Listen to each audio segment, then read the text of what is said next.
Hello dear friends, welcome to Excel home science. और आज हम पढ़ेंगे अबाउट प्रिंसिपल्स ऑफ क्लोथिंग, यानी कपड़े पहनने के पीछे हमारे क्या मकसद हो सकते हैं या फिर क्लोथिंग हमारी लाइफ में क्या रोल प्ले करता है। तो ये एक लिस्ट है जिसको हम वन बाय वन करके एग्जाम्पल्स के साथ पढ़ेंगे। So first one is protection, then modesty, adornment, identification, status, functionality, aesthetic and style, and comfort. So first one is protection, यानी कपड़े हैं जो हमारे शरीर को बचाते हैं बाहरी शौक से, बाहरी हार्म से और हमारे वातावरण की गर्मी सर्दी से। जैसे एक एग्जाम्पल है रेन कोट, यानी रेन कोट हमें बाहर के वेट एनवायरनमेंट से बचाता है बारिश के टाइम पे। इसके अलावा थर्मल वियर है जो हमारी बॉडी को गर्म रखता है कोल्ड क्लाइमेट में। उसके बाद आती है मोडेस्टी। मोडेस्टी का मतलब है कि जब हम कपड़ों के जरिए हमारे शालीनता को, डिसेंसी को शो करते हैं। इसके अंदर जो बेस्ट एग्जाम्पल है वो ले सकते हैं कि हिजाब है जो मुस्लिम महिलाएं पहनती हैं, वो अपनी धार्मिक शालीनता को दर्शाती हैं। इसके अलावा कुछ एक कम्युनिटीज हैं जिसमें लंबी स्कर्ट पहनना या लंबे ट्राउजर को पहनना मोडेस्टी को शो करता है। उसके बाद है अडोर्नमेंट। अडोर्नमेंट का मतलब है अपने आप को सजाना।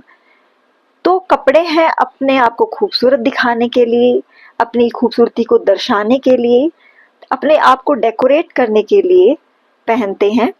और इसके अंदर जो एग्जाम्पल है वो है कि हम फेस्टिवल पे या कोई भी फंक्शन हो, कोई शादी हो, उसमें हम एम्ब्रॉयडर्ड यानी कि कढ़ाई बुनाई वाले कपड़े पहनना पसंद करते हैं क्योंकि वो ज़्यादा ब्यूटीफाई करते हैं हमारी पर्सनैलिटी को। इसके अलावा हम कुछ एक एक्सेसरीज यूज़ करते हैं जैसे बेल्ट, ज्वेलरी, स्कार्फ्स। और हम ज़्यादातर पार्टीज में या फिर फेस्टिव्स में हम ब्राइट कलर पहनते हैं क्योंकि ब्राइट कलर भी हमारी पर्सनैलिटी को और भी ज़्यादा ब्यूटीफाई करता है।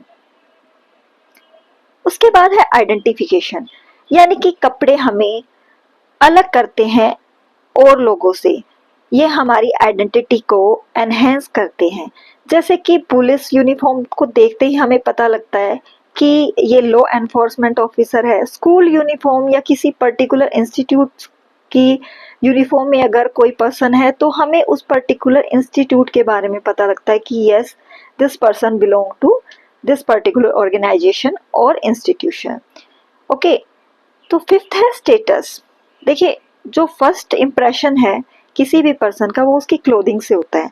अगर एक पर्सन है वो बैडली कपड़े पहने हुए हैं, लाइक फटे हुए कपड़े हैं या डर्टी कपड़े हैं, तो उसके इकोनॉमिक स्टेटस को शो करता है। ब्रांडेड अगर कोई क्लोथ डाल रहा है, ब्रांडेड वॉच डाल रहा है, ब्रांडेड शूज है, तो उसको देख के वी कैन अज्यूम कि yes, person is wealthy and from well to do family, right. फिर है फंक्शनैलिटी। वो फंक्शनैलिटी यानी कि एक पर्सन क्या फंक्शन कर रहा है या क्या फंक्शन करता है वो उसके कपड़ों से शो हो जाता है।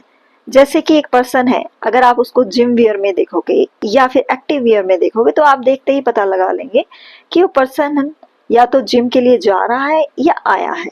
ओके, एक पर्सन है जो बहुत सारे जिसको टूल्स एंड इक्विपमेंट्स कैरी करने होते हैं तो वो कार्गो पैंट को प्रेफर करता है। इसके साथ ही नर्सिंग स्क्रब भी फंक्शनैलिटी का ही एक एग्जाम्पल है। फिर बात करते हैं एस्थेटिक एंड स्टाइल की, यानी कि लोग अपने आप को स्टाइलिश दिखाने के लिए, एस्थेटिक दिखाने के लिए अलग अलग तरह के कपड़ों का चुनाव करते हैं और वो उनकी पर्सनैलिटी को शो करता है।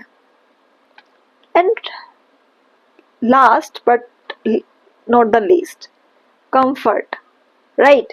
सी, अगर हम कुछ देर के लिए कोई पर्टिकुलर कपड़ा पहन रहे हैं और वो अनकंफर्टेबल है तो हम उसको बेयर कर लेंगे, सहन हो जाएगा। लेकिन ज़्यादातर समय में हमें हमारे कपड़ों में कंफर्ट चाहिए होता है, यानी कि कम कपड़े को पहन के हमें कंफर्ट मिलता है।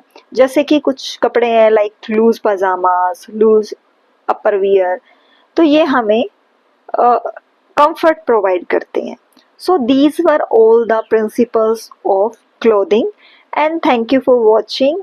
Stay tuned with me for more such videos.